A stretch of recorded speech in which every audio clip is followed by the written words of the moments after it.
जन्म देती है और उसको ठीक प्रकार से पालन पोषण कर सकती है। वही बालक अगर उसका शारीरिक वृद्धि ठीक प्रकार से रहा तो 6 महीने में उसका दुगना हो जाना चाहिए और 1 साल में 3 गुना वजन हो जाना चाहिए। मतलब शारीरिक वृद्धि और विकास बड़ी तेजी गति से हो रहा है शैशवावस्था में। इसके बाद 1 से 5 वर्ष की जो अवस्था है, बाल्यावस्था, उसमें भी शारीरिक वृद्धि और विकास तेज गति से होता है। फिर देखोगे तो उत्तर वाली अवस्था में शारीरिक वृद्धि और विकास उतना तीव्र गति से नहीं होता है, लेकिन फिर किशोरावस्था में शारीरिक वृद्धि और विकास तेज गति से होता है। लड़की हो या लड़का, किशोर हो या किशोरी। 12 वर्ष की जो बालिका अब तक थी, 10 से 12 वर्ष की बालिका थी, वो 18 वर्ष तक होते होते पूर्ण एक बालिका होती है, पूर्ण स्त्री बन जाती है, पूर्ण औरत बन जाती है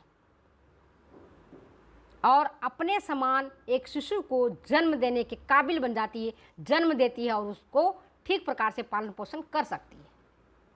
इसी प्रकार से एक लड़का 12 वर्ष का 18 या 20 वर्ष का होते होते एक पूर्ण युवा बन जाता है, किशोर बन जाता है और अब उसकी प्रजनन क्षमता भी अच्छी हो जाती है। अब वह पिता भी बन सकता है और बन जाता है और घर के कार्यों के साथ साथ अपने अन्य उत्तरदायित्वों के वहन करने के काबिल हो जाता है उम्र बढ़ने के साथ साथ। वहीं जो प्रौढ़ावस्था है, इस अवस्था में आप देखोगे तो शारीरिक वृद्धि और विकास तो ठप हो जाता है, रुक जाता है। ऐसे लड़कियों में 18 वर्ष तक शारीरिक वृद्धि और विकास होता है, लड़कों में मैक्सिमम 21 वर्ष तक होता है। इसके बाद शारीरिक वृद्धि और विकास रुक जाता है। प्रौढ़ावस्था में सेम कंडीशन होती है, शारीरिक वृद्धि और विकास रुक जाता है और अब व्यक्ति को निर्माणात्मक, शरीर निर्माणात्मक और सुरक्षात्मक भोज्य तत्वों की शारीरिक वृद्धि और विकास रुक जाता है और अब शारीरिक वृद्धि और विकास तो ठप हो जाता है, रुक जाता है। ऐसे लड़कियों में 18 वर्ष तक शारीरिक वृद्धि और विकास होता है, लड़कों में मैक्सिमम 21 वर्ष तक होता है। इसके बाद शारीरिक वृद्धि और विकास रुक जाता है। प्रौढ़ावस्था में सेम कंडीशन होती है, शारीरिक वृद्धि और विकास रुक जाता है और अब व्यक्ति को निर्माणात्मक, शरीर निर्माणात्मक और सुरक्षात्मक भोज्य तत्वों की जरूरत होती है। निर्माणात्मक भोज्य पदार्थ कौन सा है? जैसे प्रोटीन है, जिससे नई तंतुओं का निर्माण होता है, शारीरिक वृद्धि और विकास होता है, नई कोषों का निर्माण होता है और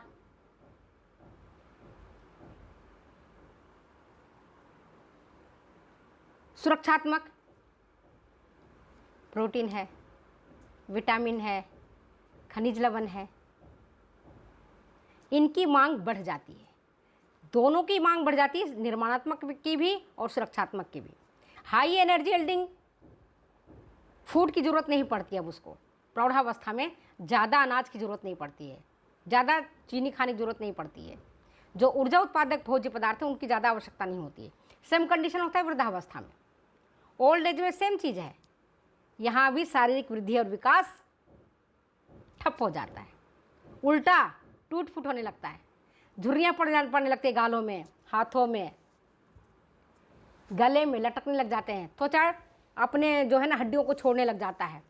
अब वृद्धजन को देखोगे तो हड्डियाँ लटकती हुई, त्वचा को छोड़ती हुई प्राप्त होंगी, मिलती हैं? हाँ या नहीं बोलो, होती है ना। तो उस अवस्था में, वृद्धावस्था में फिर पौष्टिक तत्वों की मांग बढ़ जाती है, लेकिन एनर्जी यील्डिंग की जरूरत नहीं पड़ती है, ऊर्जा उत्पादक भोज्य तत्वों की आवश्यकता नहीं होती है। किसकी आवश्यकता होती है? शरीर निर्माणात्मक और सुरक्षात्मक भोज्य तत्वों की जरूरत होती है। जैसे प्रोटीन की मांग बढ़ जाती है, विटामिनों की मांग बढ़ जाती है, खनिज लवणों की मांग बढ़ जाती है। इसके अलावे ऊपर से अगर बीमार पड़ती हैं तो दवाइयों की मांग बढ़ जाती है।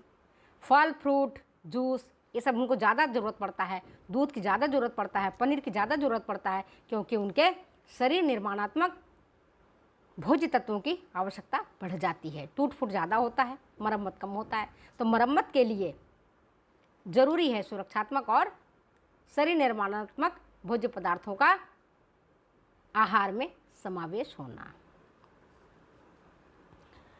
इसके बाद तीसरा है शारीरिक क्रियाशीलता, फिजिकल एक्टिविटी। जो व्यक्ति शारीरिक रूप से अधिक क्रियाशील है, जैसे हेवी वर्कर है, अधिक कठोर काम करता है, अधिक कठिन काम करता है, पत्थर तोड़ता है, बोझा ढोता है, किसानी का काम करता है, खेत में हल जोतता है, कूली का काम करता है, पहाड़ों पर सामान ढोने का काम करता है, उनके भोजन में ज़्यादा ऊर्जा देने वाले भोज्य पदार्थ की ज़रूरत होती है, क्योंकि वो अधिक कठोर श्रम करते हैं और वो अधिक क्रियाशील होते हैं। आप देखो, ध्यान देना मेरी बात पर, किसी मजदूर का पेट बाहर निकला हुआ देखा है? किसी कूली का पेट बाहर निकला हुआ देखा है? किसी पहाड़ पर चढ़ने वाले पहाड़ी लोगों के पेट ऊपर निकला हुआ देखा है? हमारी की तरह तोंद उनका निकला हुआ है? क्यों नहीं निकला हुआ है? क्योंकि जितना वो खाते हैं उससे उत्पन्न ऊर्जा को बर्न कर देते हैं अपने काम करने में। कूली है, मजदूर है, पत्थर तोड़ने वाला है, अगर 4 रोटी खाते हैं तो 4 रोटी जितना वो मेहनत भी कर लेते हैं। तो अधिक क्रियाशील व्यक्ति को अधिक ऊर्जा उत्पादक भोज्य पदार्थों की ज़रूरत होती है। उसके बाद आता है मध्यम क्रियाशील व्यक्ति, मॉडरेट वर्कर, जैसे टीचर है, डाकिया है, क्लर्क है। वो ये लोग होते हैं जो बाहर का भी थोड़ा काम कर लेते हैं और घर का भी काम कर लेते हैं। गृहिणी है, झाड़ू पोछा भी कर लेती है, खाना भी पका लेती है। वो कठिन काम नहीं कर रही, पत्थर तोड़ने का काम नहीं कर रही, बोझा ढोने का काम नहीं कर रही, तो उसको मॉडरेट वर्कर कहते हैं। उनको अधिक क्रियाशील व्यक्ति की तुलना में कम एनर्जी यील्डिंग ऊर्जा उत्पादक भोजन की आवश्यकता होती है, जो मध्यम क्रियाशील है। और लास्ट में आता है सीडेंट्री वर्कर, कम क्रियाशील, जो मानसिक रूप से अधिक काम करते हैं, शारीरिक रूप से कम काम करते हैं। जैसे एक प्रोफेसर हो गया, एक चिकित्सक हो गया, एक IAS अधिकारी है,